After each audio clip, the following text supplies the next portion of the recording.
Pas dy ndeshjeve pa fitore, Vllaznia ka arritur të marrë 3 pikë në një sfidë mjaft të tensionuar përballë Dinamos, në sfidën e zhvilluar në stadiumin Loro Boriçi, ku Çibluve u mjaftoi goli i shënuar nga Balaj për të marrë fitoren e për të shkëputur nga Dinamo. Pas ndeshjes trajneri Di Martini u shpreh kënaqur, ndërsa nuk nguroi të thumbonte edhe trajneri Ndaja, ku ky i fundit nuk preferoi të jepte prononcim për mediat. Sot bëm atë që nuk bëm në ndeshjen tjetër, duke fituar 2-1 dhe duke fal golin e barazimit të Gnatjes.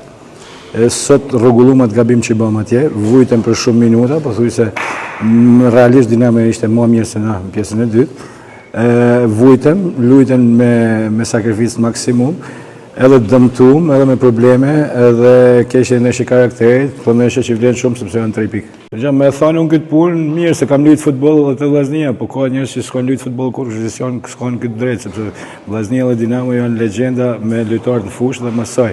Gjithsesi, unë them që sot Dinamo ishte më mirë se na, lujti më mirë se na vuni vështirësi. Mandej thash, e rëndësishmja e kësaj gjajet është marrja 3 pikëve, sakrifica e djemve që nga minuta parë deri minutë madhe 5-97, lanin gjithçka në fushë, edhe bravo i qoftë, jam krenar për të.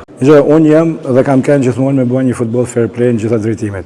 Po kur shoh që i dalin punës përpara, vinë losin karshines dhe bëjnë presion, karshi arbitrave, karshi njerëzve, mandej aty dalën pak nga vetja. Mu m'pëlqen Vllaznia siç ka luajtur gjithmonë, shembull, edukata në maksimum, e pranoj pavarësisht sot se pranosh, e pranoj edhe duhet rokitën e kundërshtarit kur let mirë, por kurse si nuk mundesh me ofenduj qëtë. E disha që është ndeshje e vështirë, e disha gjendjen fizike të futbollistave mas këtyre peripecive që kishim kalu, edhe prandaj ishte shumë e rëndësishme fitoria, aq më tepër që kishim një rival që u dote me u shkput, sepse me thënë drejtën edhe në fazën e parë kemi luajtur më mirë se ata, po kemi humbur. Sot luajtën ata më mirë se na. Unë shoh me thënë drejtë, shoh Partizanin dhe Tiranën. Lojtari i ndeshjes u shpall mbrojtësi Elmando Gjini. Shumë i kënaqur, po edhe shumë i lodhën. Kena dhënë maksimumin edhe kena sakrifiku prej minutë parë deri minutë 90, edhe besoj se kena merituar këtë fitore.